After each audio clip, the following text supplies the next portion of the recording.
Donc, Alexandre Geffen, vous êtes directeur de recherche CNRS au sein de l'unité Talim, théorie et histoire des arts et des littératures de la modernité. Donc, unité mixte CNRS et Sorbonne Nouvelle. Vous êtes historien des idées et de la littérature. Vous êtes bien sûr l'auteur de nombreux articles et essais portant notamment... Non, je n'ai pas de présentation, tout va bien, merci. Portant notamment sur la culture, la littérature contemporaine, la théorie littéraire. Et pour donner un aperçu très sélectif, évidemment, des thèmes qui vous ont intéressé ces dernières années, je citais donc juste vos dernières publications. Donc on peut citer notamment Territoire de la non-fiction en 2020, best-seller L'industrie du succès en 2021 avec Olivier Bessard-Vanqui et Sylvie Lucas, et puis L'idée de littérature, de l'art pour l'art aux écritures d'intervention en 2021. Le dernier titre que je vais citer, votre ouvrage de 2022 intitulé « La littérature est une affaire politique », résonne d'emblée avec un certain nombre de sujets qui ont été abordés ce matin, bien que, évidemment, sous un autre angle. Alors, votre communication sera intitulée « Florence Dupont et l'approche anthropologique des études littéraires », et nous vous remercions non seulement d'accepter de participer, mais aussi justement d'aborder précisément cet angle-là, sous l'angle qui sera le vôtre, cet aspect-là du travail et du livre de Florence Dupont, qui nous semblait évidemment avoir toute sa place dans ce colloque aujourd'hui et demain. Merci à vous et je vous donne la parole. Merci beaucoup. Moi, je ne suis pas du tout effectivement latiniste. Ce qui m'intéresse, c'est la théorie littéraire, c'est la littérature contemporaine. Et ma dette, elle est purement épistémologique à l'égard de Florence. Mon travail sur l'idée de littérature, à la suite de celui de William Marx, Adieu à la littérature, est tributaire de cette approche anthropologique de la littérature promue par Florence Dupont, que, étant 20e, j'ai découvert totalement par hasard, alors que j'étais libraire et que venait de paraître la version poche d'Omer à Dallas, Introduction à une critique anthropologique, et ça a absolument changé mon travail. Tout d'un coup, la catégorie moderne de littérature, dont le poids m'entravait pas mal pour lire des récits biographiques, je faisais ma thèse sur le genre de la vie imaginaire, des genres d'écriture mémorielle, pas si éloignée de celle qu'on vient d'évoquer. Tout d'un coup, cette catégorie s'allégeait, comme dirait... Patrick Boucheron a été affaibli et tout d'un coup, son entrave pour lire des textes qui avaient des finalités, des fonctions évidentes disparaissait. Son intransitivité faisait place à un usage possible, un usage social, un usage anthropologique dans nos sociétés contemporaines. Son pouvoir d'intimidation était réduit et je dois donc à Florence Dupont d'avoir désintimidé, d'avoir rendu plus familière d'autres approches de la notion de littérature. Et j'ai ensuite découvert dans les 2010 l'ethnopoétique, dans laquelle j'ai vu un fort potentiel de renouvellement des études littéraires. C'était l'époque où je m'occupais beaucoup de Fabula, que j'avais fondé quelques années auparavant, y compris pour des corpus modernes. C'était une époque aussi où la théorie littéraire avait besoin de relais. Elle était un peu en panne. J'expliquerai un peu pourquoi. Alors, je me propose de faire deux choses ici. D'abord, essayer de comprendre simplement cette notion d'anthropologie littéraire. Elle n'est pas évidente, elle n'est pas du tout faite par Florence Dupont de la même manière que ses prédécesseurs. Et je voudrais un peu l'éclairer en revenant un peu sur cette tradition très française et très intelligente qui consiste à donner un angle un petit peu nouveau à l'anthropologie sociale et l'anthropologie culturelle, comme on a pu la faire par ailleurs. Et je voudrais expliquer pourquoi cette anthropologie culturelle est utile, l'anthropologie littéraire est utile pour comprendre à nouveau frais notre moment contemporain. En fait, on ira donc d'Homère à Chloé Delhomme, si vous me permettez. Alors, les rapports entre littérature et anthropologie avaient commencé après-guerre, vous le savez, par un rendez-vous manqué, selon l'expression de Daniel Fabre. Ce rendez-vous manqué qui eut lieu ici même, c'est celui du structuralisme. Et là, comment ne pas évoquer Roland Barthes, qui emploie le mot anthropologie très fréquemment. Ce que j'ai essayé de reconstituer est une sorte d'anthropologie racinienne, à la fois structurale et analytique, écrit-il dans la préface du Sur Racine, avant de nous introduire à sa célèbre sémiologie, la tragédie racinienne. Mais alors évidemment, le partage des notions de structure et de code entre l'anthropologie et les études littéraires à l'heure du tournant linguistique ne permet pas de constituer un vrai rapprochement. C'est pour ça qu'il y a un rendez-vous manqué entre les disciplines. Elle n'apporte de l'anthropologie qu'une codification froide de systèmes, et Barthes ne conserve des fonctions anthropologique possible du texte littéraire qu'une sorte de vitrification abstraite de SEM mis en équation, bien loin de notre attention contemporaine aux multiples fonctions du texte littéraire. Et dans la pratique, les méthodes et disciplines de l'anthropologie observées sur le terrain, les cultures chaudes, la maintiendront bien loin des textes littéraires, en tout cas dans les années 70 et 80. Parmi les différentes approches non textuelles, externes de la littérature, ou contextuelles, comme dit Antoine Compagnon dans Le démon de la théorie, approche externe comme l'histoire ou la sociologie, l'anthropologie est plutôt le parent pauvre. En tout cas, elle l'a été longtemps. Les lectures littéraires postmodernes de l'anthropologie considérées comme une forme de fiction mise à part, l'approche anthropologique du texte littéraire s'est souvent contentée de trouver dans les romans des traces plus ou moins directes de structures sociales. Elle est restée thématique. À la manière dont la sociologie verrait affleurer dans la représentation des structures et des conflictualités sociales, ou à celle dont une approche matérialiste de la littérature découvre les conditions économiques qui entourent les personnages du récit, l'anthropologie littéraire consiste bien souvent à analyser selon un angle ethnographique les mœurs dépeintes dans le roman. Ainsi, les travaux d'Yvonne Verdier, Coutume et destin, Thomas Hardy et d'autres essais, auteurs à l'œuvre ethnographique, qui s'est penchée autant sur les contes que sur les romans de mœurs, vivent à montrer comment Thomas Hardy a analysé en profondeur la temporalité des coutumes à travers les fêtes et rituels, en avançant, je cite, que la coutume destine, autrement dit détermine les destins des personnages, y compris dans leurs choix amoureux. Pour prendre un second exemple, quelques années plus tard, l'ouvrage de Françoise Zonabend, Mœurs normandes, ethnologie du roman de Raoul Guin, va dans la même direction en observant à travers le roman des sujets ethnographiques classiques comme les normes de la parenté ou la circulation des rumeurs. Le roman est une production humaine comme les autres et à ce titre, il constitue une source d'information sur qui écrit ou sur ce qu'il décrit, explique l'anthropologue. Le fil qu'a tenté de développer Jean-Marie Privat et Marie Scarpa, l'ethnocritique, qui se concentre sur la manière dont la littérature retravaille la culture populaire, éventuellement folklorique, n'est qu'une variation de ce projet. Alors, ce projet, ses limites épistémologiques, ont été analysées avec précision par Daniel Fabre et Jean Jamin dans un article que c'est peut-être, pleine page, quelques considérations sur les rapports entre anthropologie et littérature qui datent de 2012. Ces limites, c'est celle de rechercher dans l'œuvre littéraire des traits considérés comme relevant a priori d'un savoir anthropologique, des culturèmes, sans pour autant produire des observations vraiment nouvelles, ni pour la littérature, ni pour l'anthropologie. Ces lectures ne sont tout de même pas sans intérêt pour notre champ littéraire. Elles décalent nos méthodes critiques. Leur vocabulaire d'analyse est assez différent des approches sociologiques et elles produisent, disons, un double écart par rapport aux approches traditionnelles de la fiction. D'une part, alors que les philosophies du roman, de Hegel à Thomas Pavel, en passant évidemment par Lukács, se concentrent sur le héros individuel, la confrontation de ses idéaux dérogatoires à celle d'une société analysée de manière simplifiée, la lecture ethnographique recentre l'attention sur le fonctionnement du groupe et ses logiques propres. D'autre part, alors que la prise en charge de l'histoire et de sa violence par le roman est au centre de la plupart de ses lectures, l'approche anthropologique tente à s'intéresser au temps très long et à la permanence des structures. Daniel Fabre et Jean Jamin, restés sceptiques sur les vertus d'une telle approche, nourris qu'ils étaient par ce que j'appelle dans mon essai l'idée de littérature, à la suite de Terry Eggleton, l'idéologie esthétique, pour laquelle l'œuvre littéraire est avant tout une création originale et unique qui fait écart. La littérature est une œuvre personnelle, disent-ils, qui ne saurait être tirée vers des récits collectifs, comme les contes, les légendes et les mythes.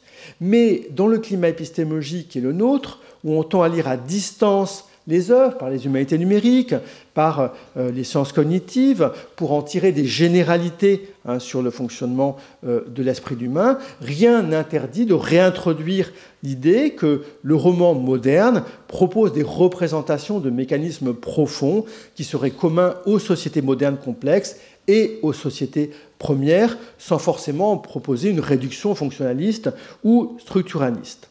Plus récemment encore, l'essai de Jean Jamin, intitulé précisément « Littérature et anthropologie », élargit le champ en faisant non seulement de la littérature un matériau à exploiter par l'anthropologue qui découvrirait de possibles invariants, mais aussi un espace de variation promouvant des matrices d'idées.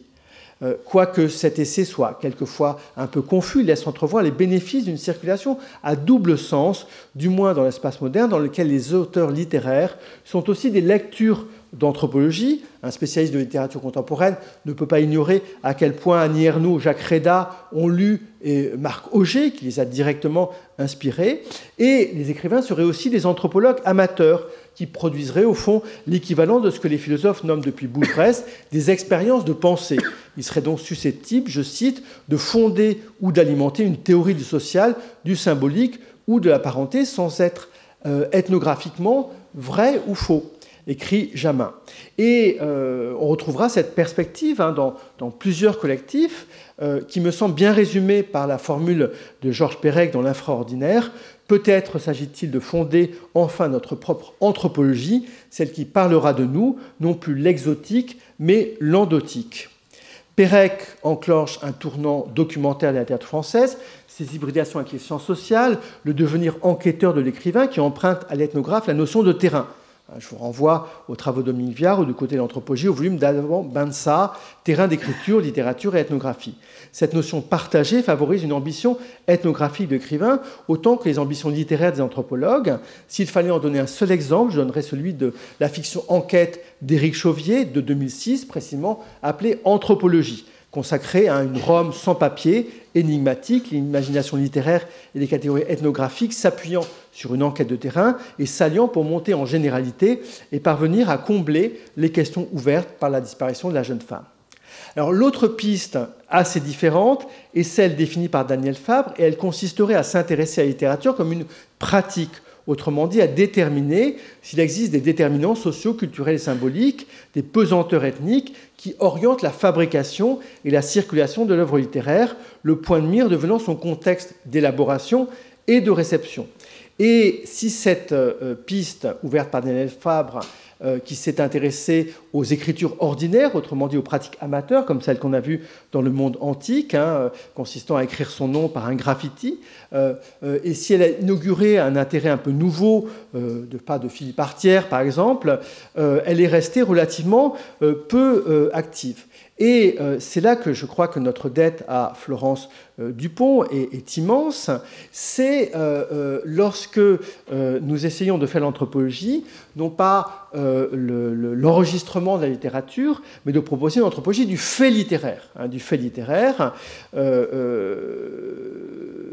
Ce qui veut dire donc assumer, on l'a vu tout à fait souvent ce matin, le caractère historique du concept de littérature. Et là, je renvoie par exemple à une formule que Florence Dupont avait en commentant le tombeau d'Œdipe de William Marx. Elle consiste à dire que l'essai de William Marx est un livre fort et élégant qui prend place dans un mouvement qui remet la littérature à sa place historique. Ce mouvement qui remet la littérature à sa place historique, c'est bien cette anthropologie du fait littéraire. Alors ce saut, il est accompli par Florence Dupont dès son essai magistral, placé sous le patronage de Paul Venn et de Claude Nicollet, L'acteur roi, paru en 1985. Florence Dupont y tord les approches littéraires convenues et impose une brutale désacralisation. Le théâtre, c'est un spectacle comme un autre, ça fait partie des différents jeux de scène, ça fait partie des ludis. Ces jeux doivent être pris dans leur pleine dimension anthropologique, je cite, comme un réseau de services réels et symboliques qui tissent et assurent la cohésion de la société civilisée romaine. Ce n'est pas le texte du théâtre qui est central, mais l'acteur et sa performance inscrite dans la matérialité d'une architecture. Autre pique qui ne sera pas la dernière contre Aristote, il faut assumer le caractère non représentatif du théâtre latin. Et vous savez que la tradition littéraire place au contraire au centre de leur représentation. Je rappellerai encore une formule de Barthes dans sa leçon inaugurale. Depuis les temps anciens jusqu'aux tentatives de l'avant-garde, la littérature s'affaire à représenter quelque chose.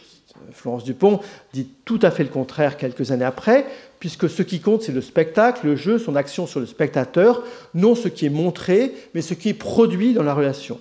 D'où un mode d'existence fort attribué aux entités de fiction. C'est là que moi, philosophe de littérature, j'ai été absolument passionné. J'ai pensé, en relisant cet essai, aux thèses d'Étienne Souriau, qui circulaient avant d'être repris par Latour. Lorsque Florence Dupont écrit « Les monstres tragiques ne sont pas en rapport de représentation par rapport à la réalité romaine, elles existent indépendamment et parallèlement à l'humanité ». Hein, ces formes d'existence des entités de fiction, j'y reviendrai, me semble une proposition philosophique extrêmement forte. De même, l'idée que le référent mythologique incompréhensible au public romain laisse un langage vide, libre de toute signification, je la cite, me semble tout à fait impressionnant. Et Florence Dupont pratique cette manière d'évider les notions convenues, en rappelant que la notion même de théâtre est étrangère au latin, mais empruntée au grec, et que la pratique n'a aucune homogénéité.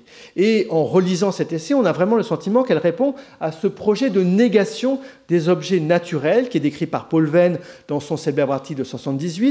Foucault révolutionne l'histoire.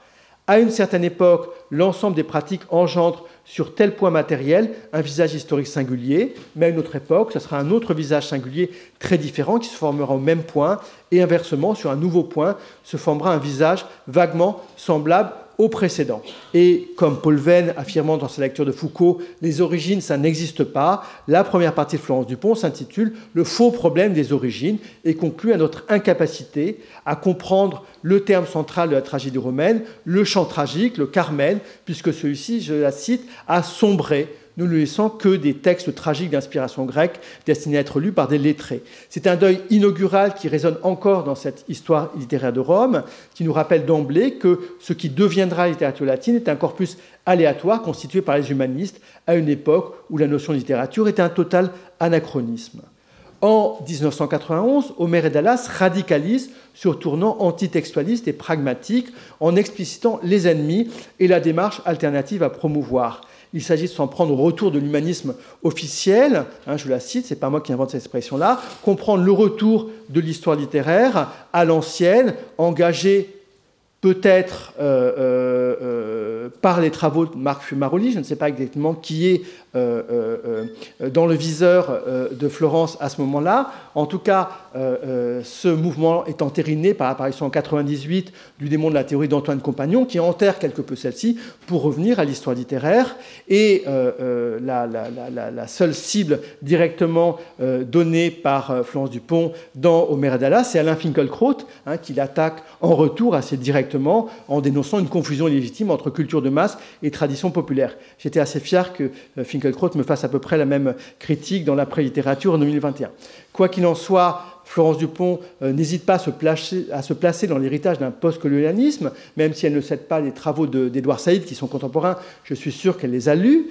Elle engage un combat contre la notion même de littérature avec une violence absolument extraordinaire. Elle regrette avec Caillois qu'elle n'ait pas été dissoute à la suite de Mauss et de Dumézil. La cible privilégiée est, dans ce contexte-là, la notion d'écriture, centrale à Barthes et à Derrida, et son héroïsation textualiste. L'anthropologie comme approche de l'oralité est jouée comme une attention aux mémoires vives, contre la mémoire de l'écrit, englobant aussi bien le sang des griots que la division et les concerts rock. Florence Dupont mobilise la tradition française d'anthropologie historique pour ça, en particulier Vernon, la tradition américaine d'anthropologie culturaliste de Margaret Mead et de Marshall Chalins, qui réfléchissent à la manière dont la culture du groupe influe sur la personnalité de ses membres. Elle utilise aussi l'ethnolinguistique de Sapir, pour laquelle la langue est elle-même l'expression de la culture du groupe. Et elle additionne à ses références anthropologiques celle d'Edward Hall, qui réfléchit à la dimension culturelle des rapports spatiaux entre l'individu, c'est l'inventeur de la proxémite, mais aussi elle fait venir Edwin Goffman, l'inventeur de l'interactionnisme.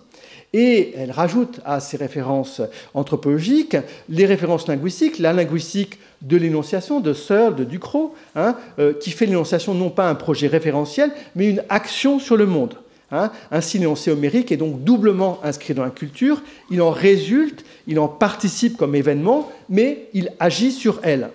Elle évacue, ce faisant, à la fois la référence tant désirée par Schliemann, qui allait chercher des traces de Troie, et la signification dans ce qu'elle peut avoir de transhistorique et dont la longue durée investit Homère. Ça n'intéresse pas Florence Dupont. Ce que cherche l'essai, c'est retrouver des rituels sociaux, ceux du banquet, par une méthode originale consistant à en trouver des équivalents contemporains. Et c'est là qu'elle s'inscrit déjà dans le débat avec le contemporain. Et l'essai contient des pages particulièrement acerbes, et je me permets de les rappeler, contre la sainte trinité du livre, de la littérature et de la mimésis. Moi, j'ai lu ça, j'ai adoré ça, ça a changé ma vie. Mathine a un portrait très méchant de la littérature à l'âge démocratique et de l'idée que n'importe qui qui peut être lecteur, peut, à partir de sa vie, inspirer une œuvre d'art. Il y a des passages extrêmement virulents, et peut-être Florence ne les assume plus maintenant, il faudra qu'on en discute, hein, contre ce régime moderne, mimétique de la littérature, où tout ce qui se représente est intéressant. Alors je pense qu'elle s'en prend à Jacques Rancière, hein, qui essaiera de donner un sens démocratique à cette action égalisatrice de la mimésis. En tout cas, elle cite Rancière, et elle le cite dans un contexte où elle essaye de construire une critique du libéralisme et de la modernité des cultures froides. Pour la citer, la littérature, au contraire, implique une forme de lecture et d'écriture conjointe, d'énoncés écrits par n'importe qui, potentiellement lus par n'importe qui, n'importe où et n'importe quand. La promotion de l'institution littéraire ainsi définie coïncide avec l'avènement de l'individualisme libéral. L'institution, c'est l'individualisme libéral, l'académie, c'est l'individualisme libéral. C'est une sévérité qu'on retrouve, hein, lorsqu'elle s'en prend à l'universalisme universel, cet universalisme destructeur des cultures quotidiennes et des cultures minuscules. J'y ai senti aussi quelque chose d'une sorte de nostalgie benjaminienne à l'égard de l'aura et de la relation incarnée du conteur à son public. Et je me suis rappelé ces phrases de Benjamin, hein, le cours de l'expérience a baissé, semble-t-elle dire, comme le critique allemand, en luttant contre ce qu'elle appelle l'embaumement d'Homère. Publié en 1995, L'invention de la littérature, de l'ivresse grecque au livre latin, a profondément marqué les esprits en montant encore en généralité. Il est contemporain des travaux de Nicole Laureau, l'édition remaniée de L'invention d'Athènes est reparue en 1993, de Pierre Vinal-Naquet, puisque le troisième volume de la Grèce ancienne est de 1992, de Paul Venn, les Grecs ont-ils cru à leur mythe, et paraît lui aussi en 1992, et de Marcel Létienne, dont les dernières œuvres paraissent avec celles de Jean-Pierre Vernant dans les années 90. Ce sont des travaux qui ont pour point commun avec celui de Florence Dupont de dépayser l'Antiquité en y cherchant de nouvelles formes d'altérité et de discontinuité, en déconstruisant l'image d'une Grèce antique rationaliste, ayant fait de l'écrit l'instrument d'un progrès civilisationnel sur tous les plans. Non seulement l'oréalité reste prééminente en Grèce, mais l'écrit n'y assume pas une fonction utilitaire unique et univoque, mais des fonctions symboliques, spécifiques, affirme au contraire l'invention de la littérature. La grande référence est alors, dans l'esprit de Florence Dupont, Jacques Goudy et sa critique de la raison graphique, qu'elle cite fortement, puisque pour l'anthropologue anglais, l'écriture est avant tout un instrument de pouvoir, une manière de construire des dominations. Et de manière tout à fait intéressante, c'est par un autre biais que Florence Dupont essaie de s'en prendre à notre conception moderne de littérature pour en montrer la différence. C'est par un biais assez étonnant, puisque c'est celui de Michel Charles, Michel Charles, caïman à l'ENS, qui lui a fourni, en fait, par un détour que je n'arrive pas encore à m'expliquer, une manière de faire la différence, de faire le départ entre la non-littérature antique et la littérature contemporaine, puisque le lecteur grec est privé des institutions littéraires, puisqu'il se confronte à un texte qui n'est que la transcription d'une oralité, n'étant pas destiné à être interprété et ne contient donc pas de code ayant anticipé et préparé son interprétation. Au contraire, le texte moderne a une rhétorique en lui-même qui en programme les usages. Alors, ce qui est assez étonnant, c'est qu'elle s'en prenne à la rhétorique de la lecture de Michel Charles, qui insiste plutôt sur la construction possible du texte et la circulation, plutôt que sur l'interprétation. Mais on comprend ce qui se joue. Il s'agit de démontrer que dans l'Antiquité absente, cette lecture individuelle silencieuse, attisée par le plaisir et la responsabilité du sens, ce plaisir du texte, pour employer le mot de Barthes, plaisir cognitif autant que jouissance esthétique de la forme, qui n'est pas présent dans l'Antiquité. Et que va montrer Florence Dupont? Elle va montrer que le texte antique, les grands textes antiques sont illisibles. Le terme apparaît à plusieurs reprises. Non seulement nous faisons des fautes d'interprétation et de traduction, mais on ne peut pas les corriger, puisque nos méthodes textualistes sont inadéquates pour des textes qui ne valent que comme commémoration de quelque chose, d'événements chauds, pourrait-on dire, citation d'événements qui ont eu lieu, qu'on ne fait que rappeler. Et cette opposition culture froide et culture chaude est extrêmement importante dans le travail de Florence Dupont à ce moment-là. Le geste résonne vraiment de la déconstruction, qui s'était attaquée à la lisibilité et à l'autorité textuelle. Elle s'incarne vraiment dans tout un mouvement de critique de la verticalité, de l'autorialité d'époque, comme aussi dans les réflexions menées par Barbara Cassin, par exemple, sur les limites de la traductibilité, et sur aussi des travaux d'anthropologues qui, comme James Clifford ou Clifford Geertz, ont dénoncé le positivisme de leur discipline. C'est en tout cas un parti pris de modestie dans lequel l'interprète renonce à l'interprétation en ne pouvant que reconstituer les circonstances d'énonciation. L'exploration mythique, je la cite, c'est-à-dire l'ordre du monde et les connexions cachées que révèle l'Aède, n'a pas de substance et de fixité. Chaque chant épique est le premier et nous ne pouvons plus l'entendre ni le partager. Et nous reste simplement la possibilité de le recycler librement. Et là, elle donne toute liberté à l'acteur, au metteur en scène, pour en faire ce qu'il veut. Il s'agit de lutter contre la dégradation de l'énergie, liée au passage de l'oral à l'écrit, et donc de refaire aujourd'hui sur scène un acteur roi et un metteur en scène roi. Alors, je ne vais pas commenter les ouvrages ultérieurs de Florent Dupont qui vont dans cette lignée, notamment Aristote et le vampire du théâtre occidental.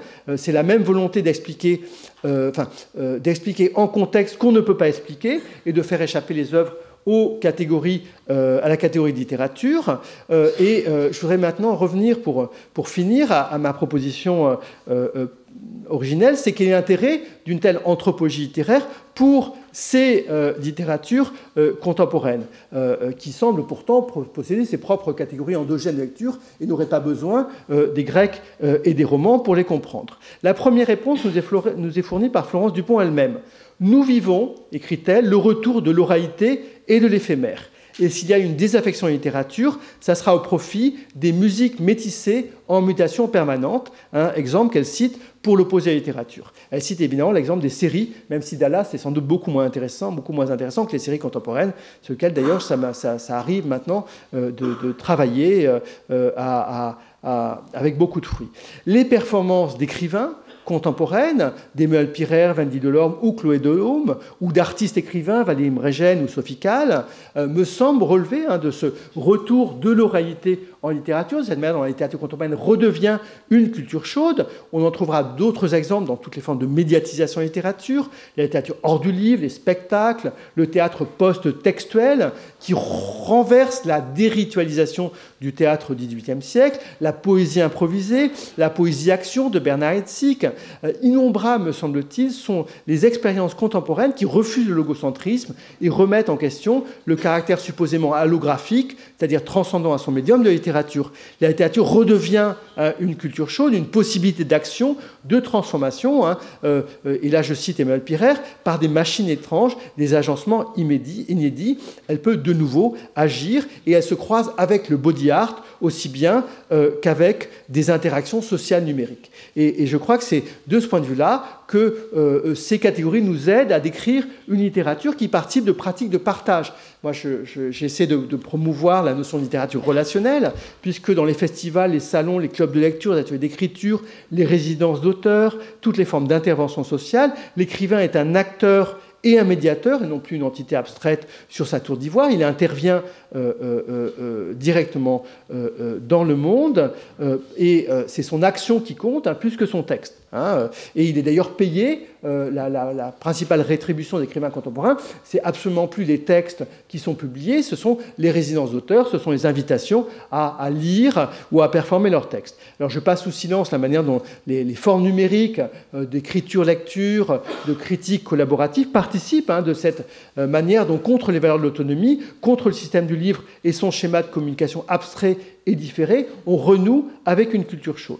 Alors, si j'avais le temps, j'aurais montré également, mais je le fais dans l'idée de littérature, que cette distinction de culture froide et culture chaude, qui est d'ailleurs assez critiquée en anthropologie, peut aussi aider à traiter les cultures froides.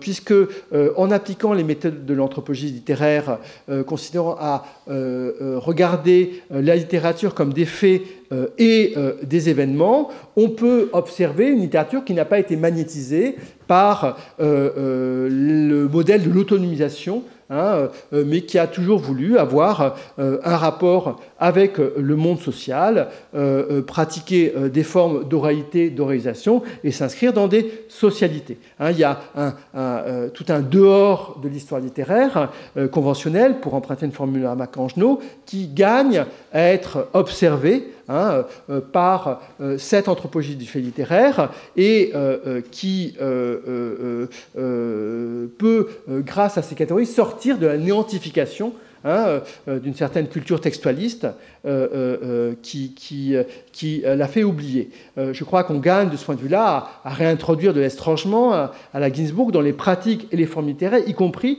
les pratiques et les formes littéraires les mieux analysées par les cultures textualistes du livre, et que l'histoire hétéronome du littéraire permise par l'anthropologie culturelle est la clé d'une redécouverte, d'une réouverture géographique, générique, théorie de la littérature, parce qu'elle la remplace dans la continuité avec les autres pratiques littéraires, plutôt qu'en souligner l'histoire propre. Elle s'accompagne, c'est là-dessus que je terminerai, d'une conception de la littérature conçue comme événement. C'est là que je vais revenir à l'existence des monstres, et comme action qui lui permet de retrouver son agentivité. Il ne s'agit pas d'en refaire un monde autonome, mais de considérer la littérature autant comme une conséquence d'une situation sociologique, anthropologique, que comme une cause. Et je pense ici à la manière dont, ici, Philippe Descola a proposé, pour citer la préface des Mondes du Visible, de rejoindre cette poignée d'historiens, d'anthropologues, je crois que Florence Dupont en fait partie, qui a entrepris, depuis la fin du XXe siècle, d'examiner les images autrement, en les traitant comme des agents de plein droit. Des agents de plein droit, on retrouve ces monstres exerçant un effet sur la vie sociale et affective de ceux qui les regardent, plutôt que comme des assemblages de signes, de codes et de récits qu'une étude contextuelle permettrait de déchiffrer. Vous voyez, on est du côté de ce geste qui est aussi celui de toute une philosophie du réalisme spéculatif, une logique anti-herméneutique et anti-mimétique, dans laquelle on va voir dans la littérature une forme d'action ex-ante,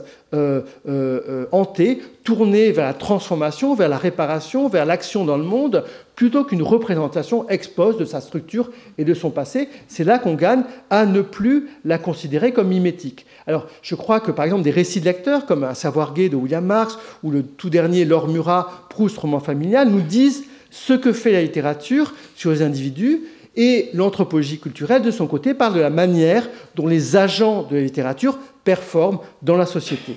Et ainsi, plutôt que de définir ce que c'est que la littérature, mieux vaut accepter de ne pas la définir ou de la contextualiser. C'est une catégorie historique qui elle-même fait écho, aurait été à toute une série de pratiques historiques diverses. Et j'ai le grand honneur de travailler notamment avec Florence à une histoire mondiale de littérature dans laquelle on essaie de faire voir cette diversité. L'anthropologie culturelle nous parle de ce que peut la littérature, de ses fonctions, de ses effets. Elle se situe sur une ligne de risque qui, à l'heure de la cancel culture, en relève autant les pouvoirs que les dangers.